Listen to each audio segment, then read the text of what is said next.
Santiago বার্নাব্যুর গর্জন গতকাল রাতে রূপ নিয়েছিল পিন পতন নীরবতায়।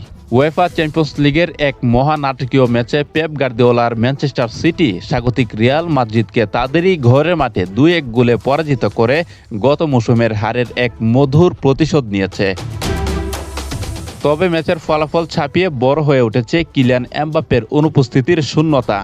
গত লা লিগার ম্যাচে ইনজুরিতে পড়া এই ফরাসি তারকার অভাব রিয়ালের আক্রমণ ভাগে স্পষ্টভাবে ফুটে উঠেছে। রদ্রিগো যখন 28 মিনিটে গোল করে রিয়ালকে এগিয়ে দিয়েছিলেন তখন মনে হয়েছিল মাদ্রিদই ম্যাচ জিতবে, কিন্তু তখনই শুরু হয় সিটির ঝড়।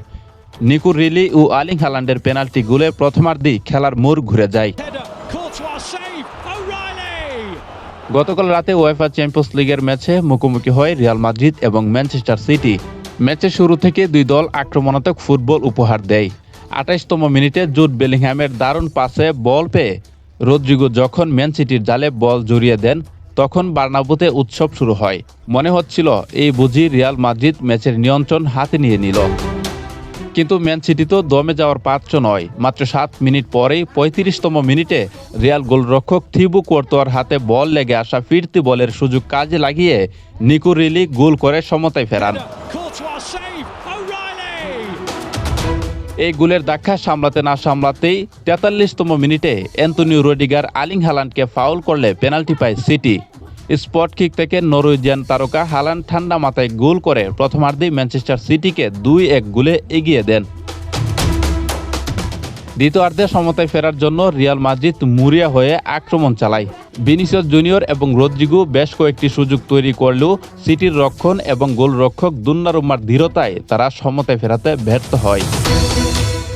এদিন ইনজুরির কারণে কিলিয়ান এমবাপ্পে এই ম্যাচে খেলতে পারেননি। তিনি বেঞ্চে বসেই পুরো ম্যাচ দেখেছেন। লা লিগায় লেস্টা ভিগোর বিপক্ষে ম্যাচে তার বাম পায়ের পিছিতে চোট পায়। এই ম্যাচটিতে এমবাপ্পের মতো একজন তারকা স্ট্রাইকারের অভাব স্পষ্টভাবেই অনুভূত হয়েছে। বিশেষ করে যখন গোল শোধ করার জন্য রিয়াল মাদ্রিদকে সংগ্রাম করতে হচ্ছিল তখন তার উপস্থিতি দলের জন্য স্বস্তির নিঃশ্বাস হতে পারত।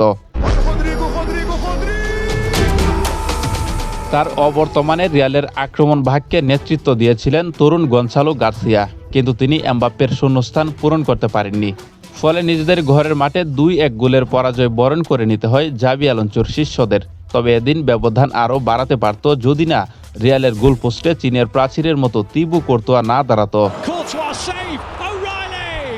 গত মৌসুমের চ্যাম্পিয়ন্স লিগের নকআউট পর্বে এই রিয়ালের কাছে হেরেই বিদায় নিতে হয়েছিল ম্যান সিটিকে।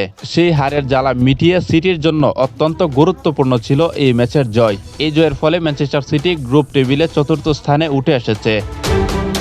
অন্যদিকে ঘরের মাঠে এই অপ্রত্যাশিত হার রিয়াল মাদ্রিদের কোচ জাভি আলোনসোর জন্য বড় চিন্তার কারণ হয়ে দাঁড়িয়েছে। এই হারের ফলে নকআউট পর্ব নিশ্চিত করার পথে রিয়াল মাদ্রিদের কাজ আরও কঠিন হয়ে পড়ল এবং আলোনসোর ম্যানেজার পদে ভবিষ্যৎ নিয়েও নতুন করে প্রশ্ন উঠেছে।